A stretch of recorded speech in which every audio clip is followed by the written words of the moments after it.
నమస్కారం. Big debate ప్రత్యేక చర్చ కార్యక్రమానికి స్వాగతం. తెలంగాణ స్థానిక సంస్థల ఎన్నికలకు సంబంధించి ఈరోజు కీలకంగా భావించినటువంటి కోర్టు తీర్పు ముఖ్యంగా బీసీ రిజర్వేషన్లకు సంబంధించి రేపటికి వాయిదా పడింది. రేపు మధ్యాహ్నం 2:15 వాదనలు కొనసాగిస్తాం వింటామని చెప్పి సీజే గారు చెప్పడం జరిగింది. అయితే రేపు ఉదయం 10:30కి ఎన్నికల నోటిఫికేషన్ విడుదల చేస్తాం. ఇప్పటికే రాష్ట్ర ఎన్నికల సంఘం ప్రకటన చేస్తున్నది. షెడ్యూల్ ఇప్పటికే విడుదలై ఉన్నది. ఏం జరగబోతుంది? కోర్టుని స్టే ఇవ్వమన్న జీవో 9 మీద కోర్టు స్టే ఇవ్వడానికి అంగీకరించలేదు. రేపు నోటిఫికేషన్ వస్తుందని తెలిసి కూడా కోర్టు వాదనలు కొనసాగించడానికి నిర్ణయించుకుంది. దాదాపుగా నోటిఫికేషన్ ఒకసారి విడుదలైతే అభ్యర్థులు నామినేషన్లు ఫైల్ చేయడం స్టార్ట్ అయితే కోర్టులు జోక్యం చేసుకుంటాయా, ఏ రకంగా ఏం జరగబోతుంది దాని మీద వాళ్ళు బిగ్ డిబేట్లో చర్చను చేపట్టాం. చర్చలో మనతో పాటు నుమాన్ గారు కాంగ్రెస్ పార్టీ ఏఐసిసి కోఆర్డినేటర్ వారు మనతో ఉన్నారు లైవ్లో. అలాగే ఎండల లక్ష్మణ్ గారు భారతీయ జనతా పార్టీ సీనియర్ నాయకులు మాజీ ఎమ్మెల్యే వారు కూడా మనతో జాయిన్ అవుతున్నారు. మరి కాసేపట్లో బాలరాజు గారు దూదిమెట్ల బాలరాజు గారు మనతో జాయిన్ అవుతారు, బీఆర్ఎస్ నాయకులు. అలాగే కొండిపాక కుమారస్వామి గారు తెలంగాణ బీసీ ఉద్యోగ సంఘ అధ్యక్షులు వారు కూడా మనతో జాయిన్ అవుతారు. ముందుగా నుమాన్ గారు నమస్కారం. నుమాన్ గారు, నాకైతే దాదాపు మీరు అనుకున్న లక్ష్యం రీచ్ అయినట్టు అనిపిస్తూ ఉంది. ఎందుకంటే మనకి తెలిసి ఇప్పటిదాకా అతి రేరెస్ట్ ఆఫ్ ద రేర్ సందర్భాల్లో తప్ప ఎన్నికల సంఘం నోటిఫికేషన్ రిలీజ్ చేసిన తర్వాత షెడ్యూల్ ఆల్రెడీ వచ్చేసింది, నోటిఫికేషన్ రేపు 10:30కు రిలీజ్ చేయబోతున్నారు. కోర్టులు వాదనలు కొనసాగిస్తాయి, తుది తీర్పుకు లోబడి ఉంటాయని చెప్తాయి తప్పితే స్టే ఇచ్చే సందర్భాలు బహు అరుదు. కాబట్టి ఎంతో కొంత మెరిట్స్ ఇందులో లేకపోతే కోర్టు నా అంచనా ప్రకారం అయితే కోర్టు ఈ పాటికే స్టే ఇచ్చి ఉండాలి. అటు సుప్రీంకోర్టు నిన్న హైకోర్టుకే వెళ్ళమన్నది. హైకోర్టు ఇది మూడవసారి ఇవాళ దాదాపుగా తీర్పు వస్తుంది అనుకున్నారు, వాయిదా పడింది రేపటికి. సో రేపు నోటిఫికేషన్ వస్తే ఎలా ఉంటుంది? మొత్తానికంటే మీరు చేసిన కసరత్తు మీద అనేక ప్రశ్నలు వేసినట్టుగా మనం చూస్తూ ఉన్నాం. కాంగ్రెస్ సీనియర్ నాయకులు, సుప్రీంకోర్టు సీనియర్ న్యాయవాది అభిషేక్ మను సింఘవి గారు ప్రభుత్వం తరపున వాదనలు వినిపించారు. చాలా స్పష్టంగా ఏకగ్రీవంగా తీర్మానం అయింది అసెంబ్లీలో. ట్రిపుల్ టెస్ట్ ఫాలో అయ్యే చేసాం, డేటాని పబ్లిష్ చేసాం. ఈ వివరం అంతా ఏదైతే ఒక నియమబద్ధంగా చేయాలో డెడికేటెడ్ కమిషన్ ద్వారా చేసేవన్నీ కూడా ఆయన ప్రస్తావించారు. కోర్టు చాలా వరకు సాటిస్ఫై అయినట్టే భావించాలి. అలాగే సుప్రీంకోర్టు తీర్పుల్లో ఎక్కడ 50% మించకూడదని లేదు, కేవలం అది సుప్రీంకోర్టు వ్యాఖ్య మాత్రమే అని కూడా మనుసింఘి గారు కామెంట్ చేయడం జరిగింది. ఎలా అర్థం చేసుకోవాలి? Very good evening to you as well as fellow panel member Lakshman Garu as well as all the viewers. So actually మేము ప్రామిస్ చేసి 40% బీసీ రిజర్వేషన్ క్యాస్ట్ సెన్సస్ తీసుకొచ్చామో, సర్వే చేసి ఎన్యూమరేటర్లని 1,00,000 ఎన్యూమరేటర్లను పెట్టుకొని తెలంగాణ రాష్ట్రంలో కాంగ్రెస్ పార్టీ అధికారంలో రాకముందు కామారెడ్డిలో ఏదైతే బీసీ డిక్లరేషన్ ద్వారా మా నేత అయినటువంటి రాహుల్ గాంధీ గారు ఇచ్చిన మాట ప్రకారం అధికారంలో వచ్చిన వెంటనే మేము ఈ ఎన్యూమరేటర్లను పెట్టుకుని ప్రజాపాలన ఫార్మ్స్ అందించి క్యాస్ట్ సెన్సస్ చేసి 42% అండ్ రిజర్వేషన్ ఇస్తున్నామని చెప్పేసి తీసుకొచ్చాము. లెక్క తేలిన తర్వాత 56.33% ఆఫ్ బీసీస్ ఉన్నారని చెప్పేసి తెలిసింది. ఆ బీసీస్ 56% లో బీసీ, ఏబిసిడి అనే సబ్ కేటగిరీస్ ఉన్నాయి. కానీ మేము 42% రిజర్వేషన్ ఇస్తున్నాము. 15% ఎస్సీలకి, 12% ఎస్టీలకి, అంటే 67% రిజర్వేషన్ లోకల్ బాడీస్ లో ఇస్తున్నామని చెప్పేసి అసెంబ్లీలో సుదీర్ఘంగా డిస్కస్ చేసిన తర్వాత దానికి ప్రత్యేక కమిషన్ ఏర్పాటు చేసిన తర్వాత ఆ కమిషన్ లో ఇచ్చినటువంటి అనుగుణంగా 42% ఇవ్వచ్చు అని చెప్పేసి ఇక్కడ వెనుకబడిన ప్రాంతం ఉంది, ఇక్కడ సోషల్ జస్టిస్ లేదు, సామాజిక న్యాయం జరగడం లేదు అని చెప్పేసి 42% రికమెండేషన్ చేయడం జరిగింది. దాన్ని ఆమోదించి చేయడానికి దానికి అక్కడ సెంట్రల్ లో ఉన్నటువంటి బీజేపీ ప్రభుత్వం పార్లమెంట్ లో డిస్కషన్ చేసి ఏ రకంగా అయితే తమిళనాడులో ఇచ్చారో అదే రకంగా ఇక్కడ ఇవ్వాలి అని చెప్పేసి మేము దీనిని పార్లమెంట్ లో డిస్కషన్ చేసి both houses, lower house and upper house లో డిస్కషన్ చేసి ప్రెసిడెంట్ అప్రూవల్ చేయించుకోవాల్సిన అవసరం ప్రయత్నం చేశారు. చేయడానికి మేము ప్రయత్నం చేసినప్పుడు ప్రతి ఒక్క పార్టీని ఆహ్వానించినప్పుడు వారు రాలేదు. మేము ఢిల్లీలో పోయి ధర్నా చేసి ప్రెసిడెంట్ కోసం అపాయింట్మెంట్ కోరి వారిని వివరిద్దాము, ఇక్కడ ఉన్నటువంటి స్థితిగతుల మీద వివరిద్దాము అని చెప్పేసి మేము అపాయింట్మెంట్ కోరినప్పుడు ఏ ఒక్క పార్టీ కూడా మాతో రాలేదు. కానీ పక్క రాష్ట్రంలో ఉన్నటువంటి మహారాష్ట్ర నుంచి సుప్రియా సూలే గారు, బీహార్ నుంచి పప్పు యాదవ్ గారు, వేరే హర్యానా నుంచి అంటే వేరే రాష్ట్రాల నుంచి కానీ ఇక్కడ ఉన్నటువంటి బీఆర్ఎస్ బీజేపీ పార్టీలు ప్రతిపక్ష పార్టీలు వచ్చి సరే దాన్ని పార్టీలు అది కాదు నుమాన్ గారు పార్టీలు నేను- ఒక్క నిమిషం పార్టీలు అంటే మీరు పెట్టిన ధర్నాకో జంతర్ మంత్ర కార్యక్రమానికో రాలేదేమో కానీ అసెంబ్లీలో అయితే పార్టీలన్నీ మీరు పెట్టిన చట్టాన్ని బిల్లుని ఏకగ్రీవంగా ఆమోదించింది మనం చూసాం కదా ఇప్పుడు వాళ్ళ అదే ఒక పాజిటివ్ పాయింట్ అయింది ప్రభుత్వానికి కోర్టులో వాదనకి ఏకగ్రీవంగా అన్ని పార్టీలు ఆమోదించినాయి మొత్తం హౌస్ దీనికి వెనకాల ఉందన్నది చాలా బలమైన పాయింట్ని ఎస్టాబ్లిష్ చేయగలిగారు అబ్సల్యూట్లీ అబ్సల్యూట్లీ సో ఎసెన్షియల్లీ మనం జడ్జిమెంట్స్ చూసుకుంటే అంటే ఏమవుతుంది అని అంటే because this matter is in the court ఒకరు వెళ్ళిపోయి కోర్టులో చేరినప్పుడు మేము ఒక ఆర్డినెన్స్ తీసుకొచ్చినాము దాన్ని గవర్నర్ దగ్గర ఉంది section 285A Panchayat Raj amendment ఏదైతే చేయాలో వారు అప్రూవ్ చేయాలి కానీ 6 months వారు పెండింగ్ లో పెట్టుకున్నారు కాబట్టి మేము స్పెషల్ జియో నెంబర్ 9 తీసుకొచ్చేసేసి మేము ఎలక్షన్స్ కి వెళ్తున్నాం అని చెప్పేసి లోకల్ బాడీ ఎలక్షన్ నోటిఫికేషన్ ఇవ్వడం జరిగింది 8వ తారీఖు నుంచి ఫేజ్ లో ఉన్నటువంటి వారు యొక్క నామినేషన్స్ రేపటి నుంచి తీసుకోవడం జరుగుతున్నది అయితే వీరు కోర్టుకి తరుణం కోర్టులో మాకు ఇబ్బందులు ఏమొస్తాయని చెప్పేసి చూసుకున్న తరుణంలో హైకోర్టులో ఆల్రెడీ ఒకసారి హియరింగ్ జరిగిన తర్వాత 8వ తారీఖు దీనికి వాయిదా వేయడం జరిగింది అటువంటి తరుణం ఇంకొకరు సుప్రీంకోర్టుకి వెళ్ళారు సుప్రీంకోర్టుకి వెళ్ళిపోయి రిట్ పిటిషన్ ఫైల్ చేసి దీన్ని వినాల్సింది అని చెప్పేసి ఒక పిటిషనర్ అక్కడ వేయడం జరిగింది I think name was Madhav Reddy. Adi Supreme Court has declined and said Article 32 because this matter is already subjudiced and this matter is being heard in the High Court. Let the High Court decide అని చెప్పేసి వారు దానిని తిరస్కరించడం జరిగింది.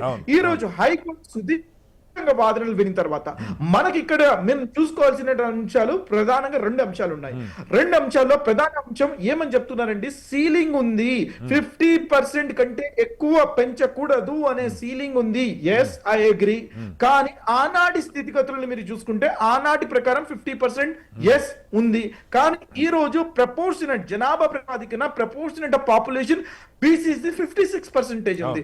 We have enough data to prove that the socio-economic and political representation of the BCC is not there in an appropriate manner అని చెప్పేసి మనకి constitution లో ఎక్కడ కూడా there is no hard and fast rule 50% ఉంటుందా 50% కంటే ఎక్కువ ఎక్కడ లేదు supreme court has guidelines supreme court has made statements Indra Sawhney అనే జడ్జిమెంట్ కానీ మీరు తీసుకున్నట్లయితే కృష్ణమూర్తి గారి జడ్జిమెంట్ మీరు తీసుకున్నట్లయితే ఈ 2 ప్రెసిడెంట్స్ ని మీరు చూసుకున్నట్లయితే మహారాష్ట్రలో జరిగినటువంటి ఎలక్షన్స్ కానివ్వండి మధ్యప్రదేశ్ లో ఓబీసీ ఎలక్షన్స్ తీసుకున్నప్పుడు supreme court has made a guideline they also have called triple test అనేది 3 ఏంటండి 3 ట్రిపుల్ టెస్ట్ లో ఎసెన్షియల్లీ ఒకవేళ జనాభా ప్రతిపాదికన ఉంటే then you need to have a BC commission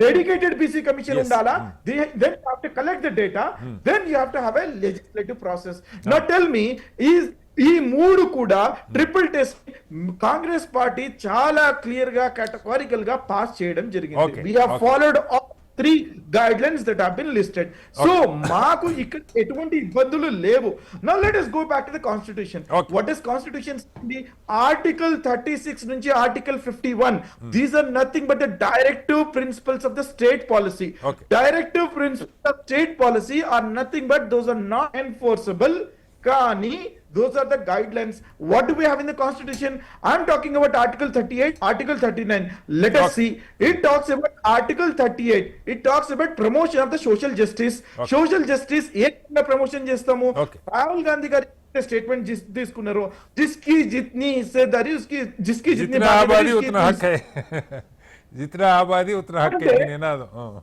హక్కే అంటే ఇప్పుడు మా రిప్రజెంటేషన్ 56% ఉన్నటువంటి బీసీస్ కి 42% ఇస్తున్నామని చెప్పేసి చెప్తున్నాము so you are following article 38 now let us go to article 39 article 39 says the fair representation has to be there అని చెప్పేసి ఫేర్ రిప్రజెంటేషన్ లేదు బీసీస్ ఇప్పటి వరకు 23-24% కంటే ఎక్కువ రిప్రజెంటేషన్ లేదు లోకల్ బాడీస్ లో వారి రిప్రజెంటేషన్ లేదు అని చెప్పేసి కాన్స్టిట్యూషన్ కి అనుగుణంగానే ఇది తీసుకురావడం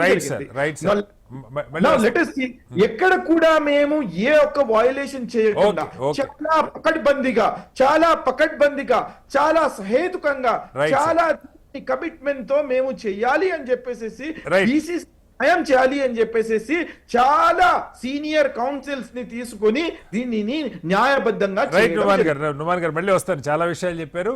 మనతో కొండపాక కుమారస్వామి గారు తెలంగాణ బీసీ ఉద్యోగుల సంఘం అధ్యక్షులు కూడా జాయిన్ అయ్యారు. కుమారస్వామి గారు నమస్కారం. ఇవాళ కోర్టు అంటే ఈ 3-4 ఇది థర్డ్ టైం అనుకుంటా షెడ్యూల్ రాక ముందు ఒకసారి వెళ్తే షెడ్యూల్ వచ్చాక రమ్మన్నారు, షెడ్యూల్ వచ్చాక ఒకసారి వెళ్ళారు, మళ్ళీ ఇవాళ కూడా జరిగింది 8న. సో మీకేమనిపిస్తుంది? కోర్టు రేపు నోటిఫికేషన్ వస్తుందన్నా సరే వాయిదా వేయాల, వాదనలు కొనసాగిస్తా ఉన్నారు. ప్రభుత్వం నుంచి కూడా అదే కోరారు సంఘవి గారు, ఇది మీరు తొందరపడి స్టే ఇవ్వద్దు, మేము లోతుగా ఎంత డేటా అయినా ఇవ్వడానికి సిద్ధంగా ఉన్నాం, కసరత్తు సరైన తీరులోనే జరిగిందని చెప్పడం జరిగింది. ఒక సస్పెన్స్ ఏముందంటే రేపు నోటిఫికేషన్ వస్తే కోర్టు ఆల్రెడీ నామినేషన్ స్టార్ట్ అవుతాయి రేపటి నుంచి, 11 నుంచి ఎప్పటి నుంచి ఉన్నట్టుంది. వన్స్ ఒకసారి నోటిఫికేషన్ రిలీజ్ అయితే నాకు గుర్తుంది, నా యాక్చువల్ ప్రాసెస్ నాకు గుర్తుంది సేమ్ డే నుంచి కూడా నామినేషన్స్ ఉంటాయి మామూలుగా, అలాగే ఉంటుంది రూల్. షెడ్యూల్ రావటం వేరు, నోటిఫికేషన్ రావటం వేరు సార్. సో ఈ దశలో కోర్టులు అది కూడా వీళ్ళు సమర్పించారు. ఆల్రెడీ షెడ్యూల్ వచ్చింది, ప్రాసెస్ స్టార్ట్ అయింది కాబట్టి గతంలో అనేక సందర్భాల్లో సుప్రీంకోర్టు గైడ్ లైన్స్ ఉన్నాయి, ఒకసారి ప్రాసెస్ స్టార్ట్ అయ్యాక కోర్టులు జోక్యం చేసుకోకూడదని కూడా చెప్పడం జరిగింది. ఏంటి బయటపడ్డట్టేనా ఇది ప్రభుత్వం బీసీల కాలు నెరవేరినట్టు అనుకోవచ్చా కుమారస్వామి గారు? ఇప్పటికీ కూడా న్యాయస్థానంలో ఉంది కాబట్టి రేపు ఏం జరుగుతుంది మనం చెప్పలేము. ఎందుకంటే రేపు ఒకవేళ హైకోర్టులో స్టే రాకపోయినా కూడా ఎవరైతే పిటిషనర్స్ ఉన్నారో వాళ్ళు సుప్రీంకోర్టు కూడా వెళ్ళే అవకాశాలు ఉన్నాయి. సరే, న్యాయస్థానాలలో ఏం జరుగుతుందనే ముందు అసలు ఒక బీసీ రిజర్వేషన్ల మీదనే ఇన్ని కోర్టులు, ఇన్ని కథలు, ఇన్ని కేసులు రావడం అనేది ఒకసారి మన తెలంగాణ రాష్ట్రం కానీ దేశవ్యాప్తంగా ఉన్న బీసీలు కూడా ఆలోచన చేయాలి. ఇవాళ ముఖ్యంగా భారత రాజ్యాంగంలోని లోపాలు, ఇవాళ బీసీ జాబితాలోని బీసీ కులాలు కానీ, ఎంబీసీ కులాలు కానీ, సంచార జాతులు, అర్ధ సంచార జాతులు, విముక్త జాతులు చాలా ఘోరమైనటువంటి పరిస్థితి. విద్యా, ఉద్యోగ, రాజకీయ రంగాలలో వాళ్ళకి జనాభా దామాషా పద్ధతిలో రిజర్వేషన్లు రావడం లేదు. ఇక లోకల్ బాడీ విషయానికి వస్తే మాత్రం ఏంటంటే మొట్టమొదటిగా 1992లో 73-74వ రాజ్యాంగ సవరణ తీసుకొచ్చింది, మంచిదే. అక్కడ తీసుకొచ్చినప్పుడు ఆర్టికల్ 243 చేరుస్తూ అంటే 243D కానీ 243T ప్రకారంగా స్థానిక సంస్థలైన పంచాయతీలు, గ్రామ పంచాయతీలు, ఎంపీటీసీ, మున్సిపాలిటీలలో రిజర్వేషన్లు పెట్టే సందర్భంలో ఏం చేశారంటే షెడ్యూల్ కాస్ట్, షెడ్యూల్ ట్రైబ్కి ఏమో జనాభా దామాషా పద్ధతిలో పెట్టింది. అదే మహిళలకు 33% చాలా స్పష్టంగా చెప్పడం జరిగింది. మళ్ళీ బ్యాక్వర్డ్ క్లాసెస్కి వచ్చే వరకే రేషియో పర్సంటేజ్ ఎంత పెట్టాలని చెప్పలేదు. అంటే అది ప్రభుత్వాలకు అంటే అది ఏమైతుందంటే ఇది ఒక రాజ్యాంగం లోపల కనుక కరెక్ట్గా నిర్దిష్టంగా ఉన్నట్లయితే ఈ కోర్టు సమస్యలు రావు. మరి ఎస్సీ ఎస్టీ రిజర్వేషన్లకు ఎందుకు కేసులు రావడం లేదు? ఇదొకటే కాదు, భారత రాజ్యాంగం రాసినప్పుడే ఇట్లా బీసీలకు రిజర్వేషన్లు, విద్యా ఉద్యోగాలు అసలు కులమే లేదని చెప్తున్నది. అదొక పెద్ద సమస్య ఉన్నది, క్రిమిలేర్ సమస్య. అసలు బీసీ రిజర్వేషన్ అంటేనే సమస్యలు. అంటే ఇవాళ రాజ్యాంగంలోనే లోపాలను బట్టి ఇవాళ వీళ్ళకు బీసీల యొక్క బతుకులు కానీ, రిజర్వేషన్లు కానీ న్యాయమూర్తుల చేతులలో, న్యాయస్థానాలలో ఈ రకంగా ఒక డ్రామా లాగా నడుస్తూ ఉంది. దీనికి అంతటి పరిష్కారం ఏంటంటే భారత రాజ్యాంగాన్ని సవరించి ఈ బీసీ రిజర్వేషన్లకు ఇక నుంచి న్యాయపరమైన కేసులు రాకుండా పకడ్బందీగా రాజ్యాంగం తప్ప పరిష్కారం లేదు. రోజు పంచాయతీ.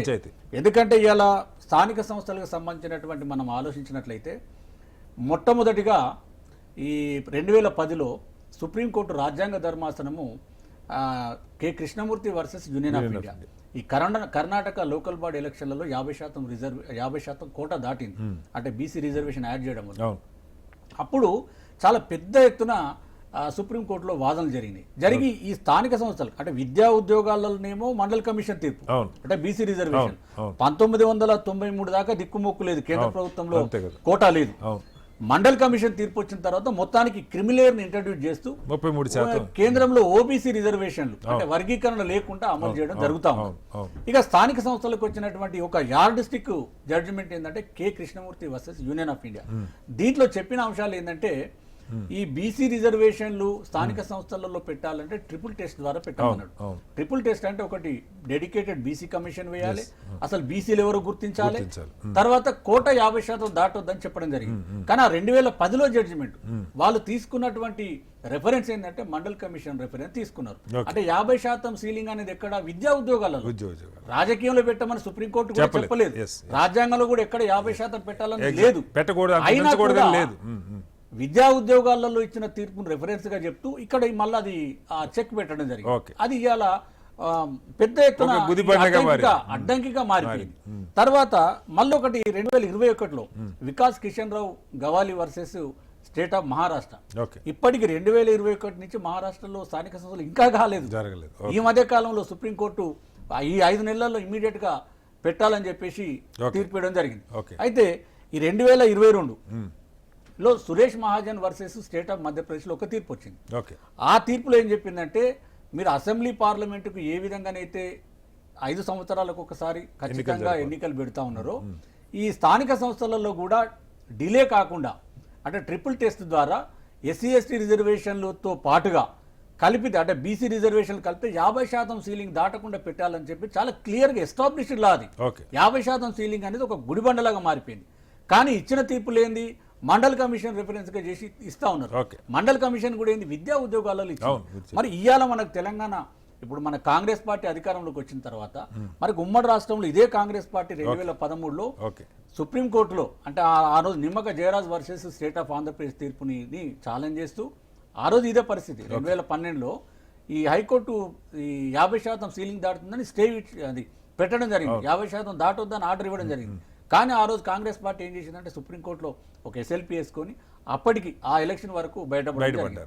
ఇప్పుడు ఈ మెయిన్ గా క్లియర్ ఎస్టాబ్లిష్డ్ లా కాబట్టి అయినప్పటికీ ఇలా కాంగ్రెస్ పార్టీ కామారెడ్డి డిక్లరేషన్ కానీ తర్వాత ఈ వాళ్ళ మేనిఫెస్టోలో కూడా ఈ స్థానిక సంస్థలలో 42% రిజర్వేషన్లు అది కూడా వర్గీకరణ ద్వారా పెడతామని చెప్పారు. వర్గీకరణ అంశాన్ని వదిలేస్తే మొత్తానికి రెండు అంటే ఒక సీరియస్ గానే ప్రయత్నం చేస్తా ఉన్నారు. ఒకటి బిల్స్ ని 2 సార్లు 2 బిల్లులను విద్యా ఉద్యోగాలలో తర్వాత స్థానిక సంస్థలలో 2 బిల్లులను పాస్ చేసి మా కేంద్ర ప్రభుత్వ ఆమోదం కోసం రాష్ట్రపతి ఆమోదం కోసం పంపడం ఒకటి. దాని తర్వాత మళ్ళీ సెపరేట్ గా ఒక ఆర్డినెన్స్ తీసుకొచ్చి కూడా గవర్నర్ దగ్గర పెండింగ్ ఉంది. తప్పని పరిస్థితిలో ఇవాళ జీవో రూపంలో తీసుకురావడం స్వాగతిస్తా ఉన్నాం. ఇవాళ జరిగినటువంటి వాదనలు ఏంటంటే హైకోర్టులో పిటిషనర్ తరఫున వాదనలు, తర్వాత ప్రభుత్వం వాదనలు, తర్వాత ఇంకా మన నాయ బ్రాహ్మణ్స్ నుంచి ఒక అడ్వకేట్ కూడా వాళ్ళ ఇంకా ఇంప్లీడ్ పిటిషన్స్ మీద వాదనలు రేపు జరగనున్నాయి. మరి రేపటి పరిస్థితి ఏంటంటే హైకోర్టులో ఇది క్లియర్ గా ఎస్టాబ్లిష్డ్ లా కాబట్టి న్యాయమూర్తులు కనుక ఇది 50% సీలింగ్ అనేది దాటుతా ఉన్నది. మీరు ఎంత సైంటిఫిక్ గా చేసినా డేటా కలెక్ట్ చేసినా అంటే కొన్ని సందర్భాల్లో గతంలో సుప్రీంకోర్టు వ్యాఖ్యలే కొన్ని ఉన్నాయి. సరైనటువంటి ప్రత్యేక పరిస్థితుల్లో ఎంపెరికల్ డేటా స్పష్టంగా ఉన్నప్పుడు పెంచుకోవచ్చు అని కూడా సుప్రీంకోర్టు చెప్పింది అన్నారు. అలాగే మీరు కోట్ చేస్తున్నారు మండల కమిషన్ విద్యా ఉద్యోగాలకు సంబంధించిన తీర్పును ఆధారంగా చేసుకొని నివేదికను ఆధారంగా చేసుకొని స్థానిక ప్రభుత్వాలకు ఇస్తారని. మరి బహుశా వీటిని ఏమన్నా కోర్టు పరిగణలోకి తీసుకుంటుందా మనం చూడాలి. ఎందుకంటే సార్ ఇప్పుడు ఇది హైకోర్టు, ఏదైనా సుప్రీంకోర్టు జడ్జిమెంట్స్ రెఫరెన్స్ గా తీసుకొని ఇవ్వాల్సిందే తప్ప వీళ్ళు సుప్రీంకోర్టు జడ్జిమెంట్లు మార్చలేదు. అయితే ఇక్కడ సుప్రీంకోర్టులో మండల్ కమిషన్ జడ్జిమెంట్లో కూడా ఏం చెప్పిందంటే 50% సీలింగ్ పెడుతూనే క్వాంటిఫిబుల్ డేటా ఉండి వాళ్ళ యొక్క ప్రాతినిధ్యం లేదని కనుక భావించినట్లయితే 50% ఇక్కడ మనకి ఎస్టాబ్లిష్ అవుతుంది. డేటా ఉంది వాళ్ళ యొక్క ప్రాతినిధ్యం లేదనేది మనం చూపించగలుగుతున్నారు. కాబట్టి రేపు ఏం జరుగుతుందని చూడాలి. Welcome back to big debate. Lakshman గారు, మీకేమనిపిస్తుంది ఇవాళ కోర్టులో జరిగిన వాదోపవాదాలు విన్న తర్వాత? కోర్టు సరే రేపు జడ్జిమెంట్ ఏమొస్తుందో మనం చెప్పలేం, కానీ కోర్టు కొన్ని కీలక ప్రశ్నల్ని రాష్ట్ర ప్రభుత్వంతో పాటు కేంద్రాన్ని కూడా ప్రశ్నించినట్టే. రాష్ట్ర ప్రభుత్వాన్నేమో మీరు ఇదంతా ఒక పద్ధతి ప్రకారం జరిపారా, సరే డెడికేటెడ్ కమిషన్ వేశారా, డేటా పబ్లిష్ చేశారా, అభ్యంతరాలు స్వీకరించారా, ఇవన్నీ రాష్ట్ర ప్రభుత్వాన్ని అడిగారు. అలాగే గవర్నర్ గారి దగ్గర ఎప్పటి నుంచి ఈ బిల్లు ఆర్డినెన్స్ పెండింగ్లో ఉంది, కేంద్ర ప్రభుత్వం అనుమతి ఏమన్నా అవసరమా, ఇలాంటివి కూడా హైకోర్టు అడగటం జరిగింది. వాస్తవంగా మనం చాలా రోజుల నుంచి మాట్లాడుకుంటున్నాం గవర్నర్ల గారి దగ్గర. ఇవాళ ప్రభుత్వం తరపున వాదన కూడా అదే, తమిళనాడు ఎగ్జాంపుల్ని కోట్ చేస్తూ, కనీసం అది వచ్చుంటే ఇంకోలాగా ఉండేది, మరి అది రాలేదు. ప్రభుత్వానికి ఇక వెళ్ళక తప్పని పరిస్థితి, కోర్టు నుంచి కూడా అనేక సందర్భాల్లో ఎన్నికలు పెట్టి తీరాల్సిందన్న ఇది వచ్చిన తర్వాత ఈ రిజర్వేషన్ని ఆ జీవో నెంబర్ 9 రిలీజ్ చేసుకుని వెళ్ళారు. కోర్టు ఇవాళ మాట్లాడిన వాదోపవాదాలు విన్న తర్వాత మీకేమనిపిస్తుంది లక్ష్మణ్ గారు? ఇప్పుడు కోర్టు సమక్షంలో ఉన్నది ఒకవైపు ఇరువైపులా వాదోపవాదాలు విన్నాయి, ఇంకా వింటున్నటువంటి పరిస్థితి ఉంది. ఒకవైపు ఏమో ఎలక్షన్ కమిషన్ ఇచ్చిన షెడ్యూల్ ప్రకారం రేపటి నుంచి నోటిఫికేషన్, నామినేషన్ స్వీకరణ ప్రక్రియ ప్రారంభమవుతుంది. అంటే ప్రజల్లో కానీ నాయకుల్లో కానీ అంటే ఇది అస్పష్టంగా ఉన్నటువంటి దశలు, అంటే సంధికాలంలో మరి ఏం జరుగుతుంది అనేటువంటిది అందరూ కూడా ఎదురు చూస్తున్నటువంటి అంశం. ఇప్పుడు ఆర్గ్యుమెంట్స్ జరిగినాయి, నిర్ణయం రాలేదు, ఇంకా ఆర్గ్యుమెంట్స్ జరగాల్సినవి కొనసాగుతున్నాయి. ఈ దశలో అంటే ఏది మాట్లాడినా కూడా అది ఇమాజినేషన్ అవుతుంది తప్ప ఇది కాదు. ఒకటి ఏంటంటే ఒకవేళ కోర్టు ఇవాళ అంటే న్యాయ కోవిధులు ఒకవేళ స్టే ఇస్తుంది అని భావించవచ్చు. మరి ఆర్గ్యుమెంట్ ప్రభుత్వం వైపు నుంచి ఆర్గ్యుమెంట్ బలంగా వినిపించినటువంటి దశలో ఒకవేళ స్టే ఇవ్వకుండా ఇంకా వాదనలు వినేటువంటి ప్రక్రియలో ఉన్నటువంటి పరిస్థితి. అయితే గత అనుభవాలు అనేకం చూసినటువంటి సందర్భంలో అంటే కోర్టు కన్విన్స్ అవుతుందా లేకపోతే సుప్రీంకోర్టు అంటే ఇరువైపులా పదును ఉండేటువంటి పరిస్థితి ఏంది. ఏదైతే గతంలో 50% క్యాప్ అప్ అనేటువంటి 50% క్యాప్ అప్ అంటూ ఒకవేళ ఇంకా కొన్ని శాస్త్రీయబద్ధమైనటువంటి అంశాలు అనేటువంటి ముందట పెట్టి ఆ రోజు ప్రస్తావనకు వచ్చినటువంటి పరిస్థితి. అటువంటి పరిస్థితుల్లో మరి 50% క్యాప్ అప్ ఆధారం చేసుకుంటుందా, శాస్త్రీయ భద్రతను లెక్కేసుకుంటుందా, మరి ఇవాళ ఈ ప్రభుత్వం ప్రతిపాదించిన దాంట్లో శాస్త్రీయత ఎంత అని ఆలోచిస్తుందా, ఇవన్నీ కోణాల నుంచి కూడా రేపు అంటే వాదనల్లో మరి వాదనల అనంతరమే వారు ఇచ్చేటువంటి తీర్పు జడ్జిమెంట్ ఏదైతే ఉంటుందో దాన్ని కానీ మీ అంచనా ప్రకారం చెప్పండి, రేపు నోటిఫికేషన్ 10:30 రిలీజ్ అవుతుంది, నామినేషన్లు మొదలైపోతాయి. ఈ దశలో హైకోర్టు ఎన్నికల ప్రాసెస్లో ఇన్వాల్వ్ అవుతుంది, ఎందుకంటే రిజర్వేషన్ ప్రకారమే నామినేషన్లు పడతాయి రేపటి నుంచి. కాబట్టి మరి కోర్టు ఇంటర్వ్యూన్ అవుతుందా, లేదు విచారణ కొనసాగుతుంది, ఎన్నికల దారిని ఎన్నికలు జరిగిపోతాయి అనుకోవచ్చా? అంటే కోర్టు ఒకటి ఇప్పుడు హైకోర్టు దీనికి ముందే సుప్రీంకోర్టుకు పోయినటువంటి పిటిషనర్స్, అవును, మళ్ళీ హైకోర్టు తీర్పు జడ్జిమెంట్ ఏమొస్తుంది, దాని తర్వాత మళ్ళీ సుప్రీంకోర్టుకి వెళ్ళచ్చు. అంటే ఇంకా 2 దశలు మిగిలి ఉంది అటువంటి. ఈ దశ నిర్ణయం ఇంకా రావాల్సింది ఉంది. తర్వాత అప్పీల్కి పోతే ఒకవేళ ఏమొచ్చినా ఎవరైనా అప్పీల్కి పోతారు. కానీ ఎన్నికల ప్రాసెస్ మీద స్టే ఇవ్వకపోతే ఆ ప్రాసెస్ కంటిన్యూ అవుతుంది కదా లక్ష్మణ్ గారు. అంటే ఒకసారి మొదలైన తర్వాత ఒకటి వాయిదా పడే అవకాశం ఉంటుందా?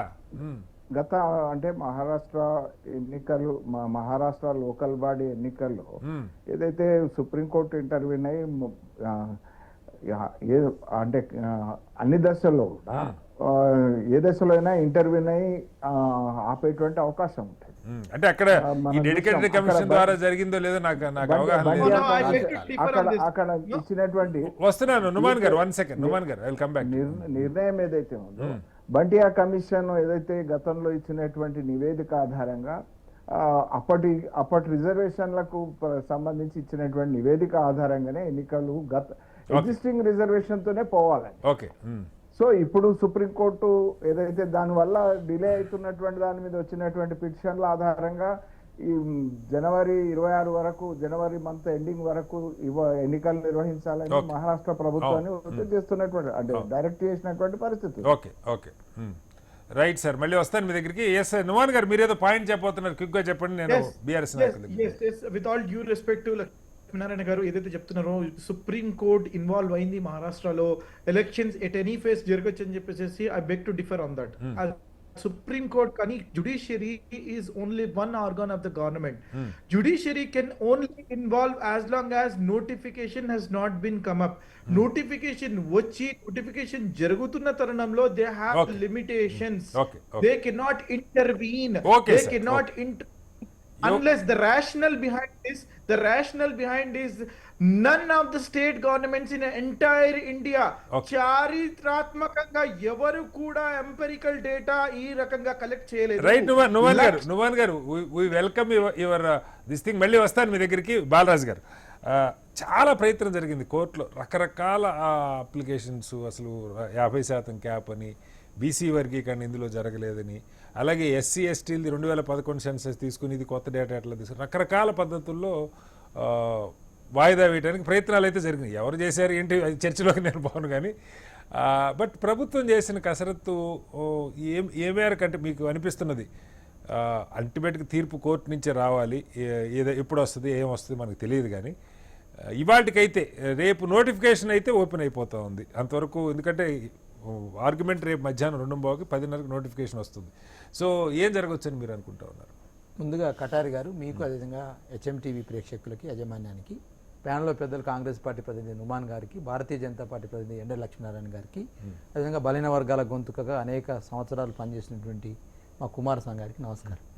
ప్రధానంగా కటారి గారు ఇలా బీఆర్ఎస్ పార్టీగా ఏదైతే ఇలా కోర్టులలో ఇవాళ హైకోర్టు చీఫ్ జస్టిస్గా ఉన్నటువంటి వ్యక్తి కొన్ని సూచనలు గవర్నమెంట్ చేశారు, కొన్ని ప్రశ్నలు అడిగారు.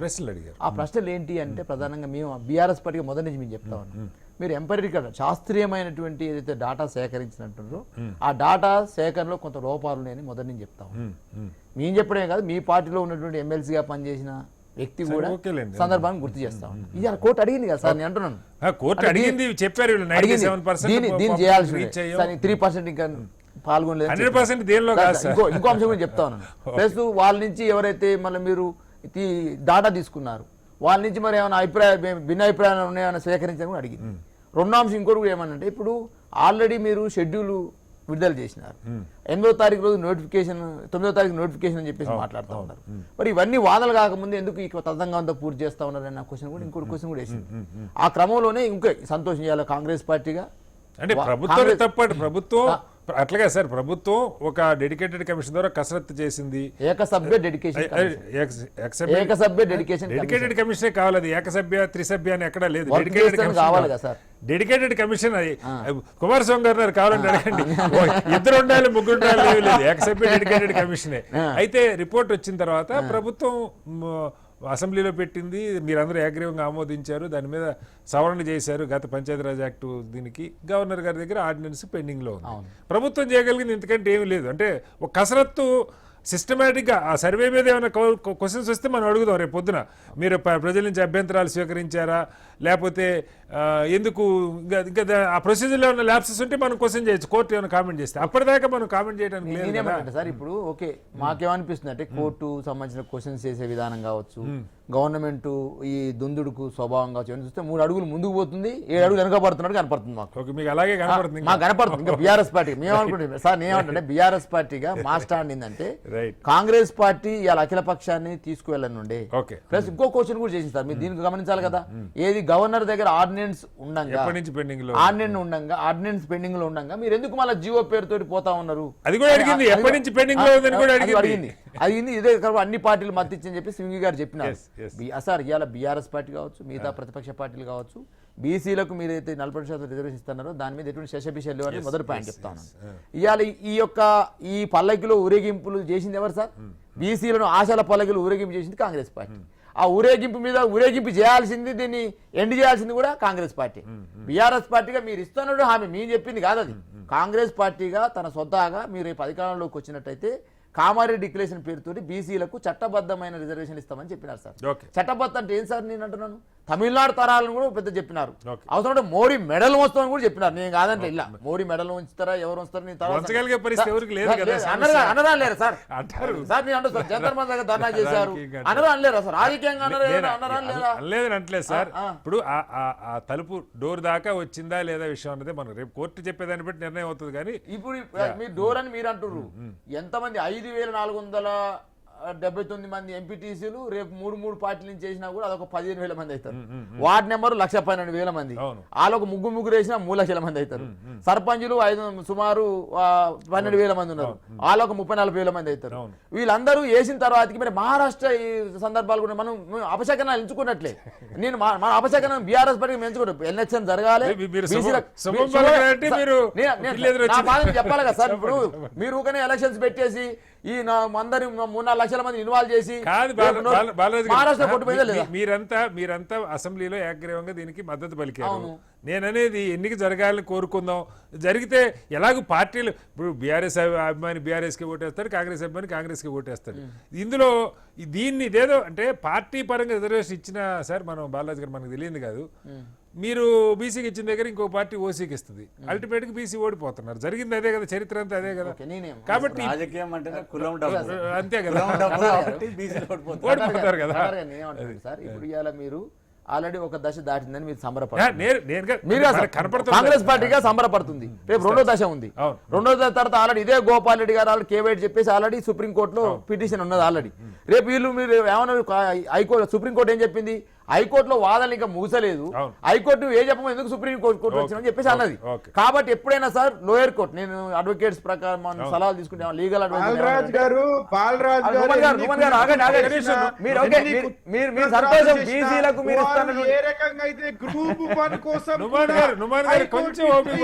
నోటిఫికేషన్ ఇచ్చి రిజల్ట్స్ ని కూడా ప్రక్రియ చేసిండ్రు వీళ్ళు. గతంలో సార్ గోపాల్ రెడ్డి ఎవరు, స్వప్నారెడ్డి ఎవరు, ఆ గతంలో బీఆర్ఎస్ పార్టీ ఇచ్చిన 396 జీవోని ఆపింది ఎవరు సార్?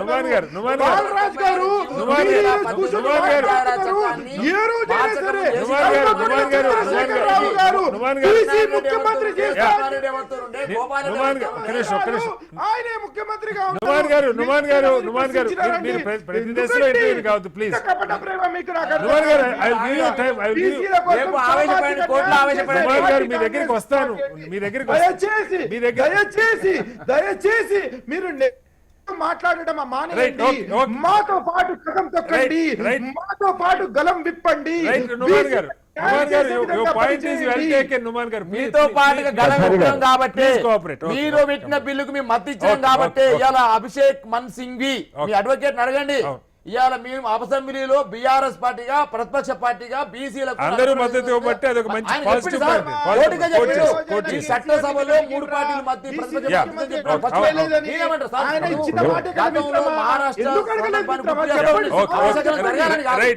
డబ్బంతా ఖర్చు పెట్టుకుంటారు, ఎలక్షన్ లో గెలుస్తారు, గెలిచిన బాధలు ఉంటాడు, ఓడిన బాధలు ఉంటాడు, అప్పులైన అప్పులైన బాధలు ఉంటాడు, మూడో ప్లేస్ వచ్చే మూడో బాధలు ఉంటాడు, ఆఖరికి 2 ఏళ్ల సంవత్సరం తర్వాత గెలిచిన రిజల్ట్ వచ్చాక అసలు ఆగే సమస్య నాకు తెలిసి వస్తాను ఒకసారి అడుగుతా. రైట్, ఒకసారి కుమారస్వామి గారు మీరు చెప్పండి. ఎస్, మీరు ఏదో పాయింట్ చెప్పారు ఇందాక. ఇప్పుడు ఈరోజు జరిగిన వాదనలు కనుక మనం పరిశీలిస్తే ఏంటంటారంటే, ఇప్పుడు ఒక పద్ధతి ప్రకారంగా కాంగ్రెస్ పార్టీ ఇచ్చిన హామీ మేరకు వాళ్ళు ముందుకెళ్తా ఉన్నారు. బిల్స్ పంపించడము, రాష్ట్రపతి ఆమోదాన్ని పంపించడం, ఆర్డినెన్స్ కూడా పంపించడము, అక్కడి నుంచి ఆమోదం అనేది రావడం లేదు. వాళ్ళు కూడా ఏంటంటే లీగల్ ఒపీనియన్ పంపిస్తారు. ఈ లోకల్ బాడీస్ మీద ఉన్నటువంటి సుప్రీంకోర్టు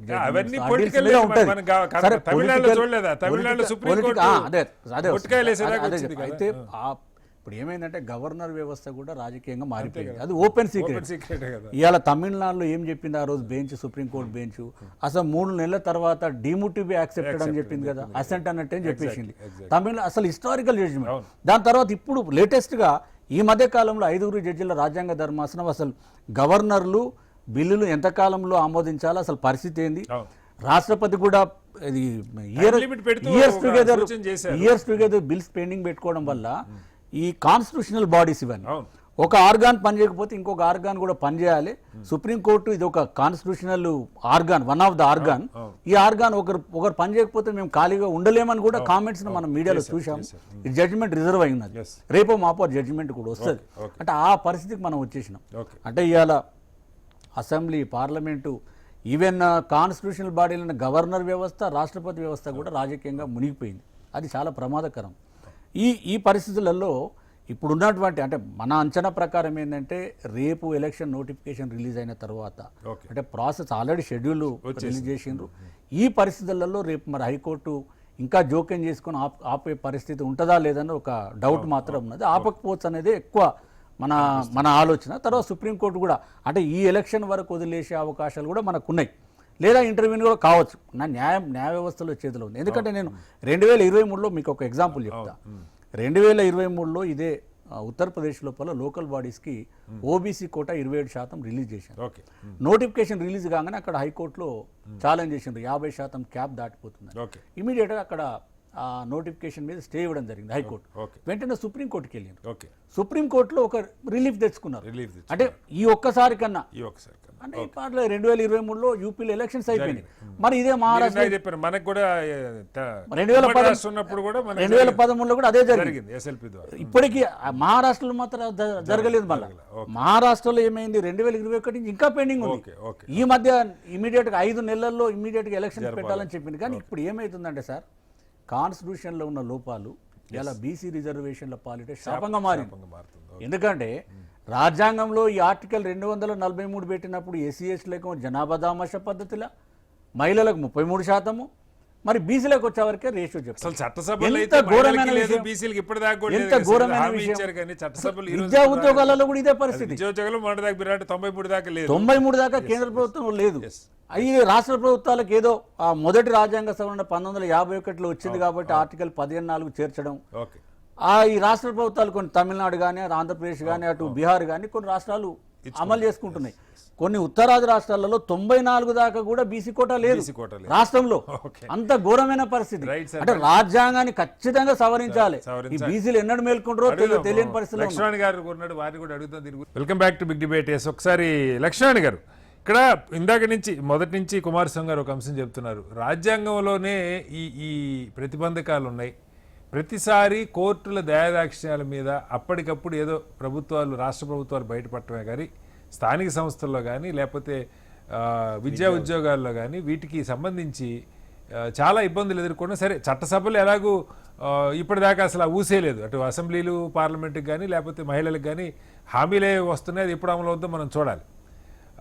దీన్ని అలాగే గవర్నర్ల వ్యవస్థకి సంబంధించి ఇప్పుడు ఒక ఎన్నికైన ప్రభుత్వం, అది బీజేపీ ప్రభుత్వం కావచ్చు, వేరే ప్రభుత్వం కావచ్చు, ఏ ప్రభుత్వం అన్నా కావచ్చు సార్, ప్రజలు మ్యాండేట్ ఇచ్చేది ప్రభుత్వానికి.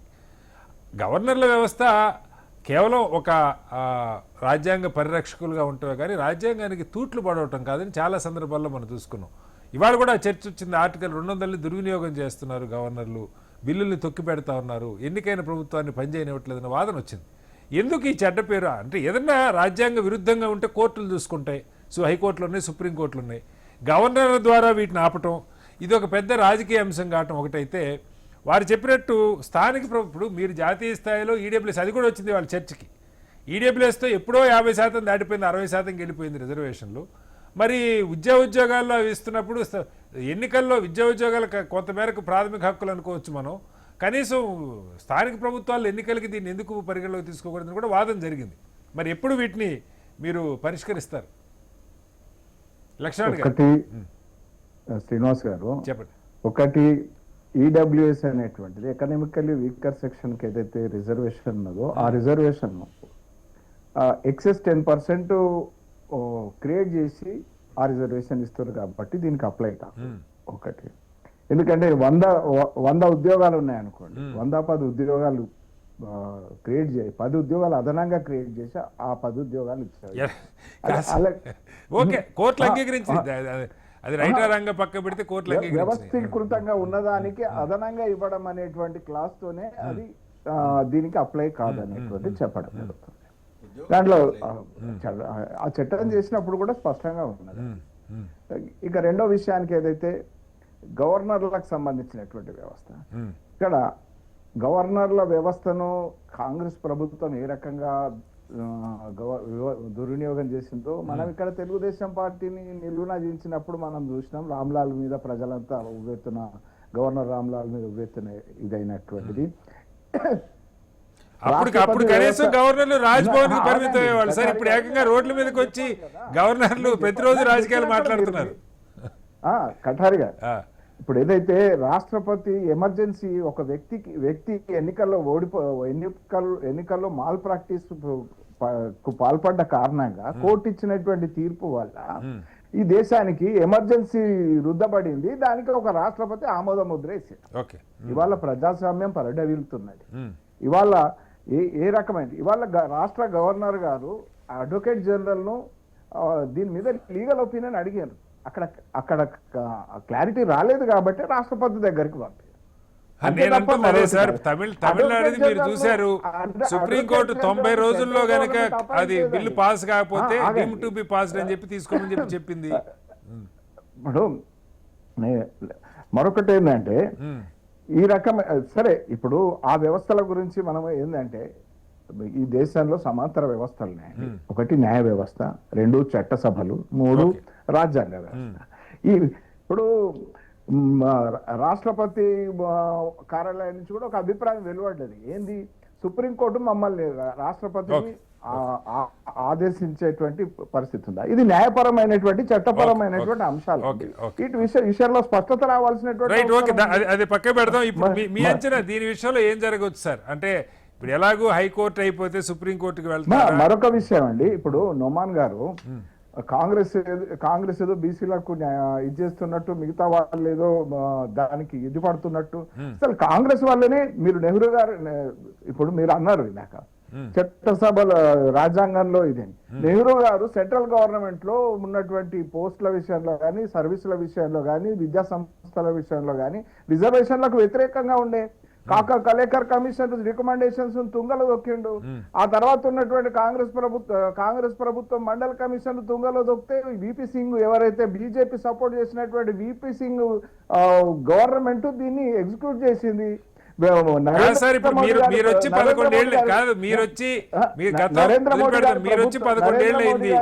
బీసీలకి చట్టసభలో రిజర్వేషన్ ఇస్తే ఎవరన్నారు? కమిషన్ కు చట్టబద్ధత కల్పించింది. మెడికల్ కాలేజెస్ లో మెడికల్ సీట్లు అమలు పరిచింది. అట్లనే కేంద్రీయ విద్యాలయాల్లో కూడా బీసీలకు రిజర్వేషన్ అమలు చేసింది. మంత్రివర్గంలో కూడా స్థానాలను 27 మంది మంత్రులను బీసీలను పెట్టింది. ఎస్సీలకు ప్రాతినిధ్యం ఏదైతే ఉందో సమానమైనటువంటి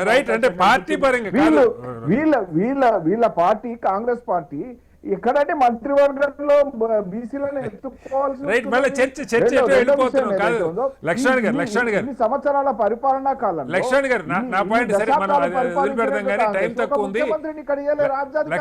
పార్టీలన్నీ సరే మన ఇవన్నీ తేలే చర్చలు కాదు కానీ బహుశా భారతీయ జనతా పార్టీ ఆరోపణ చేశాడు కాబట్టి రైట్. నేను అంటుంది రేపటి నుంచి నామినేషన్లు స్టార్ట్ అయితే ఆల్రెడీ అన్ని పార్టీలు కాంగ్రెస్ కావచ్చు, బీజేపీ కావచ్చు, బీఆర్ఎస్ కావచ్చు, ఎక్కడెక్కడ ఎవరిని అభ్యర్థులకు పెట్టాలి 3 రోజులు 4 రోజుల్లోనే టైం ఉంది నామినేషన్లకి. ఈ కసరత్తు అంతా మీరంతా చేసుకొని ఉంటారు. నోటిఫికేషన్లో రేపు నామినేషన్లు కూడా మొదలవుతాయి. ఏకాభిప్రాయం ఉన్న నామినేషన్లు పార్టీ పరంగా కూడా వేసేసుకోమని చెప్తారు బీఫారాల తర్వాత ఇచ్చిన. సో ఇది ఆగితే పార్టీలకి మొత్తం ఎన్నికల వ్యవస్థకి గందరగోళమేగా. లక్ష్మణ్ గారు ఒకటండి స్పష్టత, నా అభిప్రాయం ఏంటంటే స్పష్టత వచ్చినాక ఇది ఇస్తే బాగుంటుండే. ఈ కన్ఫ్యూజన్ అనేటువంటి దానికి అవకాశం లేకుండా. రెండో విషయం, సందిగ్ధ స్థితిలో ఇవాళ ప్రజాప్రతినిధులుగా బరిలో ఉండాలనుకునేటువంటి వాళ్ళు కానీ, లేకపోతే సందిగ్ధ స్థితిలోనే యావత్ సమాజం ఉన్నటువంటి పరిస్థితి. అంటే మీరు ఆర్డినెన్స్ క్లియర్ చేస్తుంటే కొంచెం ముందే ఎగ్జాక్ట్లీ నేను అదే చెప్పదలుచుకున్నాను. లక్ష్మీనారాయణ గారు, మీరు ఈ సందిగ్ధం గురించి మీరు మాట్లాడుతున్నారు, ఇంత అన్సర్టనిటీ గురించి మీరు మాట్లాడుతున్నారు, ఇంత కేంద్ర మంత్రులు ఉన్నారు, 8 ఎంపీలు ఉన్నారు,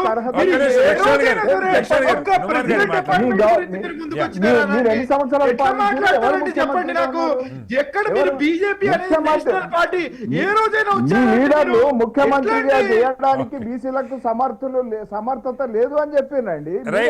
రైట్ సార్, ఒక్క నిమిషం నుమాన్ గారు రేపు అంటే ఇవాళ కూడా యాక్చువల్గా నిన్న సాయంత్రం ముఖ్యమంత్రి గారి దగ్గర జరిగిన సమావేశంలో కూడా ప్రభుత్వం ఇంత కసరత్తు చేస్తున్నా ఎక్కడో కొంచెం సందేహం ఉన్నది, ఏమవుద్దో కోర్టులు ఎలా స్పందిస్తాయో అని. రేపు కూడా ఇవాళ కూడా ఇప్పుడు ఒక సమావేశం జరిగినట్టుగా రేపు కోర్టులో వాదనలు ఎలా అంటే మినిట్ టు మినిట్ ప్రభుత్వం అయితే దీన్ని అత్యంత సీరియస్గా తీసుకొని కసరత్తు చేస్తూ ఉన్నారు. సో ఏంటి మీకున్న అబ్జర్వేషన్స్ ఏంటి? See, our observations are very clear. మేము చాలా కమిటెడ్ గా, డెడికేషన్ గా, మా కాబట్టి ఆ ట్రిపుల్ టెస్ట్ ని పాస్ చేయాలి అనే ఉద్దేశంతో ఈ రోజు రాత్రికి రాత్రి మేము ఏదో బిల్ తీసుకొచ్చి ఆర్డినెన్స్ తీసుకొచ్చి స్పెషల్ జీవో తీసుకొచ్చి జీవో నెంబర్ 9 తీసుకొచ్చేసి మేము ఎలక్షన్స్కి పోవడం లేదండి. చాలా హేతుబద్ధంగా లేట్ అయినా సరే దాదాపు 2 years అయిపోయింది. 3,000 కోట్ల బడ్జెట్ మనకి కేంద్రం నుంచి 1,500 కోట్లు ప్రతి సంవత్సరానికి పంచాయత్ రాజ్ కి రావాల్సిన బడ్జెట్ రాకుండా ఉన్నా సరే మేము సరిగ్గా చేయాలి, బీసీలకి న్యాయం చేయాలి అనే ఏకైక ఉద్దేశంతో మేము సహేతుకంగా హేతుబద్ధంగా మేము ప్రజల మధ్యకి వెళ్ళి డేటా తీసుకొచ్చి చేసినాము. ఈ రోజు మా మినిస్టర్లు, బీసీ మినిస్టర్లు 3 ప్రభాకర్ గారు కానివ్వండి, వాకిటి శ్రీహరి గారు కానివ్వండి, కొండా సురేఖ గారు కానివ్వండి, నిన్న హైకోర్టులో, ఈ రోజు నిన్న సుప్రీంకోర్టులో, ఈ రోజు హైకోర్టులో ఉంటూ కూడా వాళ్ళు ప్రతి క్షణం మానిటర్ చేస్తూ అడ్వకేట్ జనరల్ గారి ఆఫీస్ లో అక్కడ హైకోర్టులో ఉంటూ కోర్ట్ నెంబర్ 1 దగ్గర నిరీక్షణ చేస్తూ మనకి జడ్జిమెంట్ మన ఫేవర్ లో తీసుకొచ్చే విధంగా సీనియర్ కౌన్సిల్ అటువంటి అభిషేక్ మను సింగ్ ద్వారా మేము ఈ కేసుని ఫైట్ చేస్తున్నామంటే అత్యంత సీరియస్ గా తీసుకున్నాం. అయితే నా ప్రశ్న ఏంటంటే నుమాన్ గారు, అపశకునం కాదు కానీ రేపు కనుక కోర్టులు ఏదైనా భిన్నంగా స్పందిస్తే ఈ మొత్తం కసరత్తు బూడిదలో పోసిన పన్నీరేగా. అంటే మనం అలా జరగాలి కోరుకోవట్లేదు. Let us talk that also. Let us see on the other side also. ఏం జరుగుతుందండి? Let us see. Say essentially whatever court ఏం అడుగుతుంది, they ask for your evidence, they'll ask empirical data అడుగుతారు. If you have your data, then you have to show it to the court. వాళ్ళు ఏమంటారండి, ఈ data సరిపోవడం లేదు, whatever the parameters the BC dedicated commission has done, Bhusani Venkateswararao గారు సరిగా చేయలేదు, ఈ డేటాని సరిగ్గా తీసుకురండి, కేటగరైజేషన్ కానివ్వండి, ఎంబీసీ కానివ్వండి, ఈ డేటా సరిగ్గా లేదు, సోషియో ఎకనామిక్ జస్టిస్ సరిగ్గా జరగడం లేదని చెప్పేసి మీ దగ్గర సబ్స్టాన్షియల్ ఎవిడెన్స్ లేదు అని చెప్పేసి వాళ్ళు మళ్ళొక్కసారి తీసుకురమ్మని చెప్తారు. దానికి అమెండ్మెంట్ చేయాలా, దాన్ని ఏ రకంగా ముందుకు తీసుకెళ్లాలా అని చెప్పేసి స్ట్రాటజీతో మేము ముందుకు వస్తాం. అంతేగాని ఎక్కడ కూడా బీసీస్ కి న్యాయం జరగదు అని చెప్పేసి మేము చెప్పడం లేదండి. 100% నేను లక్ష్మీనారాయణ గారికి మీ ద్వారా నేను బీజేపీ పార్టీ కోరుతున్నానండి, నేను బాలరాజ్ గారి ద్వారా బీఆర్ఎస్ పార్టీని కోరుతున్నానండి, చూస్తున్నటువంటి ప్రతి ఒక్కరిని కోరుతున్నానండి, ముందుకు రండి, బీసీలకు న్యాయం చేద్దాం. ఇక్కడ మనం ఏదైతే తీసుకుంటున్నామో ప్రభుత్వాన్ని సహకరించండి. This is not about politics. This is about the socio-political empowerment to be done for the BCs. Let us come, let us step forward. Whatever, see, ఏదైతే మనకుందో కాన్స్టిట్యూషన్ లో there is no question of 50% ceiling జరగాలి అని చెప్పేసి constitution లో ఎక్కడ లేదు. It is just a guideline.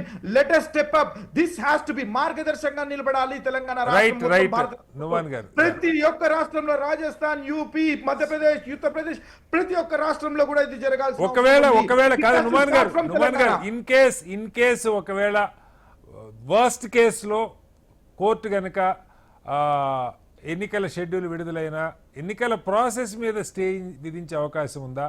లేదు GO 9 మీద రిలీజ్ చేస్తే మళ్ళా అది కూడా గందరగోళం, ఎందుకంటే రిజర్వేషన్లు జీవో 9 ప్రకారం మీరు ఇచ్చుంటారు, జెడ్పీటీసీ, ఎంపీటీసీ రిజర్వేషన్లు అలాట్మెంట్లు అయిపోయి ఉంటాయి. సో వెంటనే సుప్రీంకోర్టుకి వెళ్ళడానికి కూడా రెడీగా ఉన్నారా ఏంటి? No, so essentially naku the immediate relief that we will get is election tomorrow when you hear at 2:30 you know announcement manaku vastundi dadapu vaadana jarigina tarvata I am hoping by 5 or 6 p.m. ఒక clarity వస్తుందని నేను భావిస్తున్నాను. I didn't feel ki high court will intervene here. They are not going to put any status quo. They are going to say ki, you know, if you want additional data, get the additional data. Perfect point.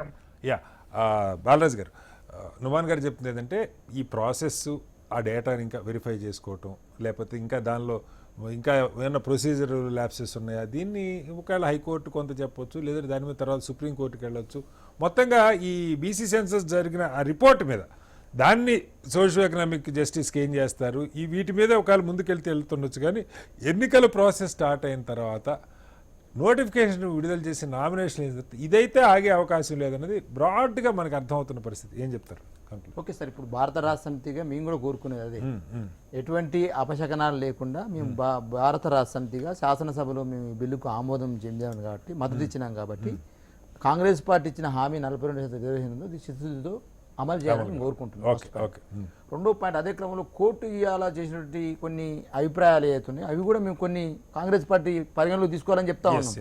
ఏది మీరు ఆ bill చేసిరని మాట్లాడుతున్నారు, ఆ bill నేను table చేసిరా, table చేసి ప్రజల ముందు ఉంచిర్రా ఇవాళ శాసనసభ్యుల దగ్గర అడిగింది అది కూడా, publish చేశారని కూడా పబ్లిష్ చేశారా మీరు పబ్లిష్ చేసిన తర్వాత వాళ్ళ నుంచి అభిప్రాయాలు తీసుకున్నారా నేను అడుగుతున్నా సార్ ఇవాళ చెప్పండి ఏ కులం ఏ జనాభా ఉందో చెప్పండి కులగానే చేసిరు కదా సార్ ఓకే, ఏ కులం ఎంత జనాభా ఉందో చెప్పండి ఇవాళ కాంగ్రెస్ పార్టీ అదో అడుగుతున్నా పెద్ద పంచాయతీ. సార్ పంచాయతీ ఎందుకు సార్ పబ్లిక్ ముందు సార్ అంటే పబ్లిక్ డొమైన్ ఎంపరికల్ డాటా శాస్త్రీయమైన డాటా కుమార్ సార్ అండి ఇదే కేసీఆర్ గారు ఏం చెప్పిండ్రు, సమగ్ర సర్వే మొత్తం రాష్ట్రం అందరికి ఒక రోజు సెలవు ప్రకటించి మొత్తం విదేశాలు ఎక్కడెక్కడ బతకటోళ్ళు కూడా రాండి, మీ జనాభా సేకరణ జరుగుతుంది. Yes. జరిగిన తర్వాత ప్రతి గ్రామ పంచాయతీలో మీ లెక్కలు మీకు చెప్తా ఉన్నారు పెట్టిండ్రా. అంటే అన్న మేము చేసిన డాటా ఎందుకోసం సార్ మేము చేసిన డాటా మేము ఎలక్షన్ కోసం చేయలే ఎలక్షన్ అనే కాదు కదా, అన్నిటికీ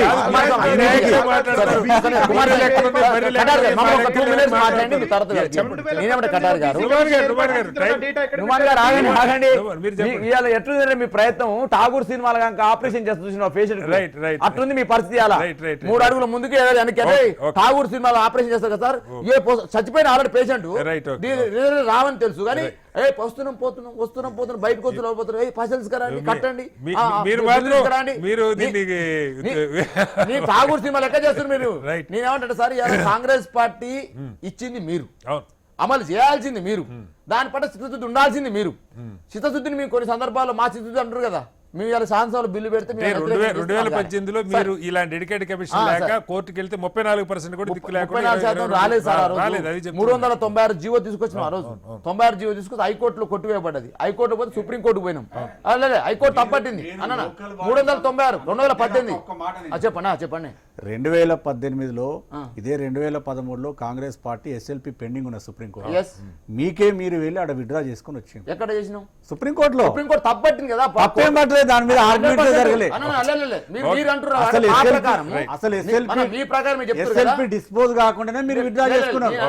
నేనంటే ఆ రోజు మీ బీఆర్ఎస్ పార్టీగా వాస్తవంగా 34% రిజల్ట్ ఇద్దాని ఆలోచన చేస్తే సుప్రీం కోర్టు కాంగ్రెస్ తెలిసిన మాత్రం బీఆర్ఎస్ తెలియదా?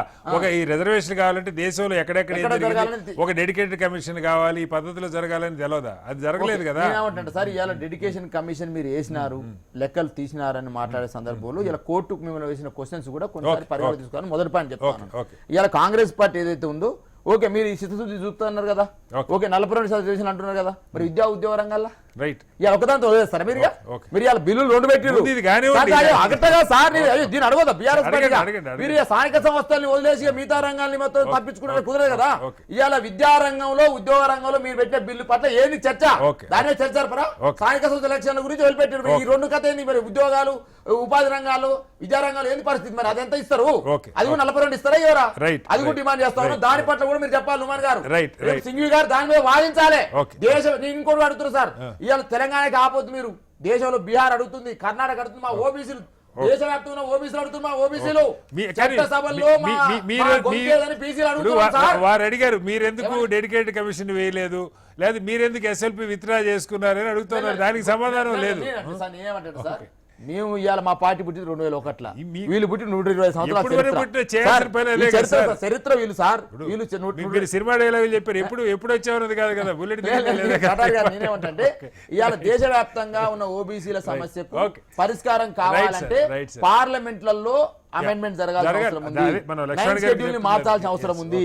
దానికోసం కాంగ్రెస్ పార్టీ జరిగే రూట్ మ్యాప్ ఏంది? రాహుల్ గాంధీ గారు రాజ్యాంగం పెట్టుకుని దేశం పార్లమెంట్ సుడు తిరగమని చెప్తున్నాను నేను, మోదీ సుడు తిరగమని చెప్తున్నాను, మోదీ మీద ఒత్తిడి చేయమని అడుగుతాను నేను. మొత్తంగా ఎన్నికల నోటిఫికేషన్ రేపు విడుదలవుతుంది. నామినేషన్లు లోకల్ బాడీ ఎంపీటీసీ జెడ్పీటీసీకి నామినేషన్ రేపు ఉదయం 10:30 నుంచి కూడా ప్రారంభమవుతాయి.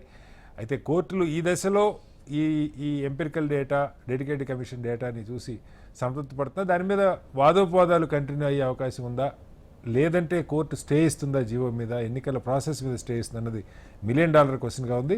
ఇప్పటికైతే ప్రభుత్వం కొంతమేరకు బయటపడేట్టే కనపడుతోంది. కనీసం ఈ ఒక్కసారికి ఏదన్నా ఎక్సెప్షన్ తెచ్చుకునే అవకాశం ఉందా అన్నది ప్రశ్నార్థకం. చర్చలో పాల్గొన్న బాలరాజు గారికి, అలాగే కుమారస్వామి గారికి, నుమాన్ గారికి, లక్ష్మణ్ గారికి ధన్యవాదాలు. ఇది వాళ్ళ బిగ్ డిబేట్. మరోస్తే మళ్ళీ కలుద్దాం.